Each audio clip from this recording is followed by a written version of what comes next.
Welcome to our channel. Baga dhuftanii kutaa irraa kanaan immoo wanti ilaaluuf deemnu vocabulary dha. Vocabulary jechuun immoo jechoota jechuudha. Namni tokko afaan kamiyyuu baruu dura vocabulary beekuu qaba jechuudha yookiin immoo jechoota baruu qaba jechuudha. So akka kutaa irraa kanatti kan ilaaluuf deemnu nature vocabulary kan jedhu jechoota waa'ee uumamaatiin wal qabatudha jechuudha. Kutaa tokkoffaa isaa ilaallee turre kutaa lammaffaa isaa haa ilaallu. So jechi jalqabaa kanarra ilaallu waterfall jedha. Waterfall akkaataan dubbisa isaa akkasii. So waterfall jechuun maal jechuudha? Bishaan gubbarraa akka viidiyoo kanarraa agartan kanatti gadi yaa'u kana jechuudha. So fincaa'aa jedhama afaan Oromootiin. Waterfall. Mee hima tokko irraa ijaaree haa ilaallu. Himni jalqabaa maal jedha? I saw a beautiful waterfall jedha. An argeera yookiin immoo argeen ture bishaan bareedaa fincaa'aa jechuudha. An achitti there jechuun achi yoo ta'u an achitti bishaan fincaa'aa bareedaan argee jechuudha. Wanta darbe haasa'u jirra jechuudha asumaan jecha saw jedhu presentiin isaa see jedha. Wanta sanne wanta darbe godhuu yoo barbaadde I saw jetta jechuudha. Fakkeenyi lammaffaa we have a lot of waterfall in Oromia jedha. So Oromia keessatti bishaan fincaa'aa hedduu qabna jechuudha. A lot of hedduu waterfall in Oromia. Bishaanota fincaa'aa ta'an baay'eetu jira jechuudha Oromiyaa keessatti hedduu qabna jechuudha.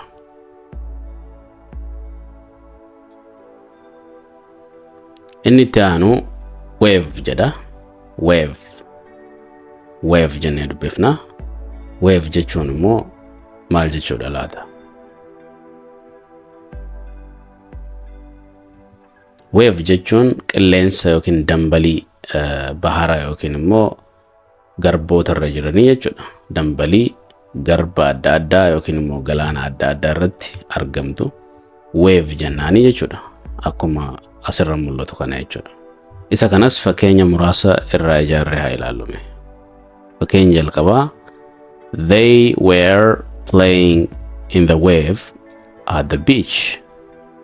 They were playing hanga asitti kan isaa maali? They were playing taphataa jiranii in the wave at the beach.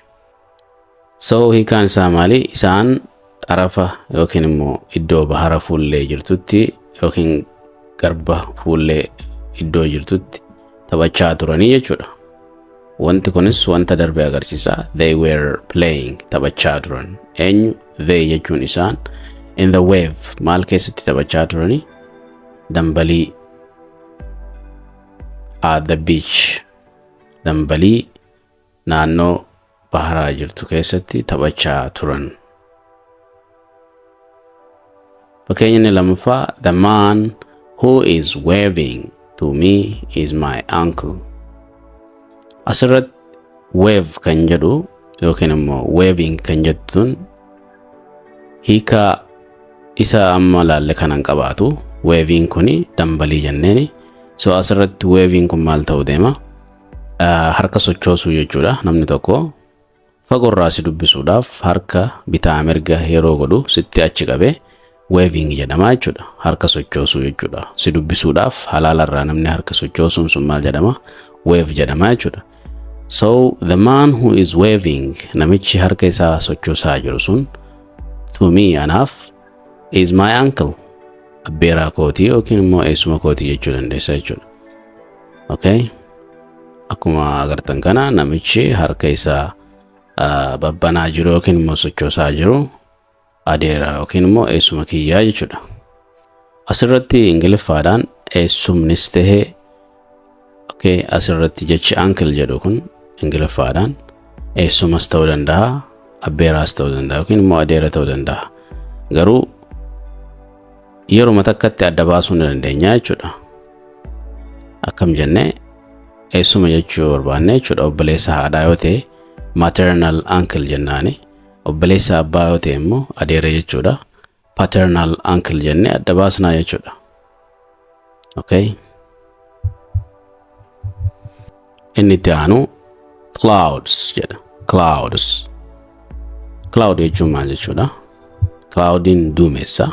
So fakkeenyi jalqabaa kan cloudy wal qabsiisnee ilaallu maal jedha? Look at those clouds jedha. Look at those clouds. Laali at those clouds. Laali duumessa kana jechuudha. Ilaali gara duumessaa yookiin immoo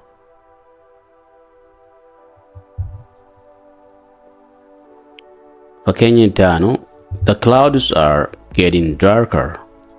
The clouds are getting darker jedha asirratti. Duumessi maal ta'aa jira? Gurraachomaa jira jechuudha. The clouds duumessoonni yookiin immoo duumessi are getting darker. Gurraachaa jira jechuudha. Yookiin immoo duumessi dukkanaawaa jira jechuu dandeessu. Inni itti aanu earth jennaa jechuudha. Earth jechuun dachii jechuudha. Lafa yookiin dachii nuti irra jiraannu. So fakkeenya akka jalqabatti ilaallu he is the richest man on earth jedha. He is the richest man on earth. Inni the richest man irra qabaataa yookiin immoo dureessa on earth dachii tanaati jechuudha yookiin immoo lafa kanaati jechuudha. Fakkeenya inni itti aanu the earth is lafa jechuun yookiin immoo ardii jechuun where we all live bakka hundi keenya jiraannu jechuudha. Wherein yeroo biraa gaafiidha eessa jechuudha. Akka asirratti immoo maal ta'a? Iddoodha jechuudha. Where we all live bakka hundi keenya jiraannu jechuudha.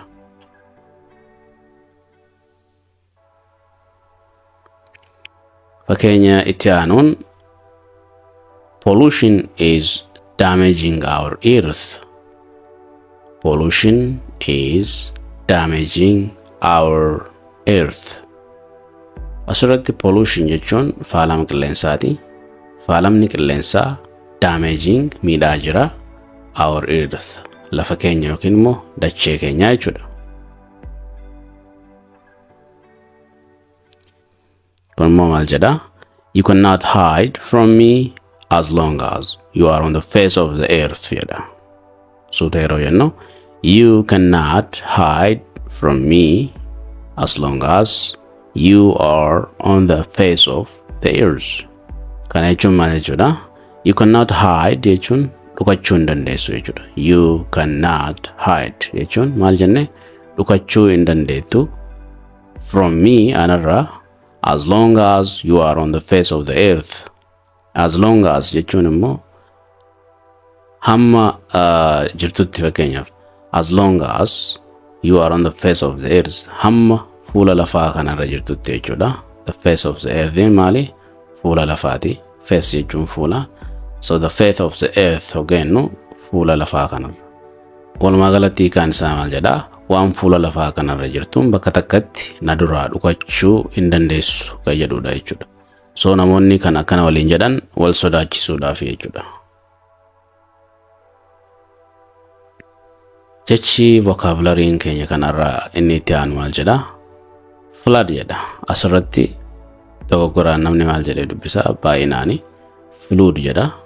Floodii miti. Flood jennee dubbisna. Flood jechuun maal jechuudha? Galaana jechuudha. So yeroo roobni baay'een roobu kan dhufee lafarraa waan baay'ee balleessu sanaa jechuudha. So fakkeenya akka jalqabatti ilaallu Chala's house was damaged by the flood jedha. Chala's house asirratti apostrophiin tun maal agarsiisti? Qabeenya agarsiisti. Chala's house yeroo jennu mana caalaadha jechuudha. So Chala's father yoo jennu akkasuma abbaa caalaadha jechuudha. So bifa saniin qabeenya agarsiisaa deemna. So Chala's house was damaged. Manni caalaadha miidhamee jira by the flood. Galaanaanii jechuudha. Eekansa akkuma agartan kana. Fakkeenyi itti aanu we provided the flood victims with food and clothing. We provided the flood victims with the food and clothing jedha. Hiikaasaa yoo takka ilaalle we jechuun nuti provided qopheessineefii jirra yookiin immoo dhiyeessineefii jirra. The flood victims asirratti floodiin galaanaa So flood victims yeroo jennu miidhamtoota galaanaa warreen galaanaan miidhamanii jechuudha. With food and clothing, nyaataa fi uffata dhiyeessineefii jirra jechuudha. Okay.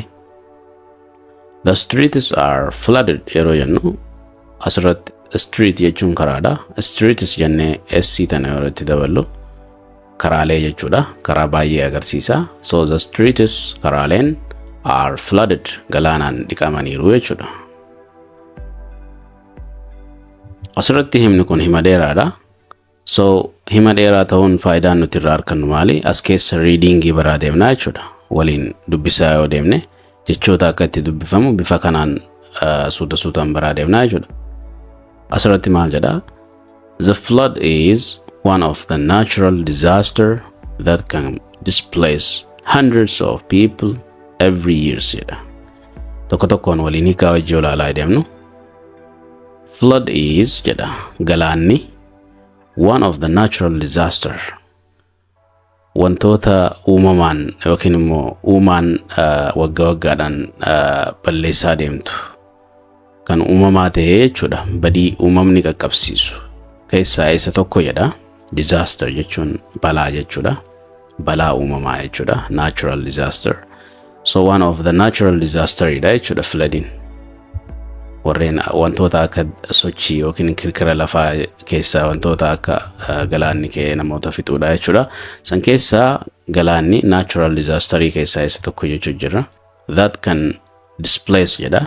Kan danda'u jechuudha. Displace kan iddoo irraa nama buqqisu jechuudha. Displace jechuun bakka irraa yookiin immoo mana qaban irraa buqqa'uudha. Hundreds of people kan buqqaasu jechuudha. Displace hundreds dhibbootaan kan lakkaawan jechuudha. Hundreds hogeenu dhibbootaan jechuudha. Hundreds of people namoota dhibbootaan lakkaawaman kan iddoo isaan irraa buqqisu every years jedha. Waggarraa jechuudha. Walumaa galatti barreeffamaan yeroo keenyu akkana.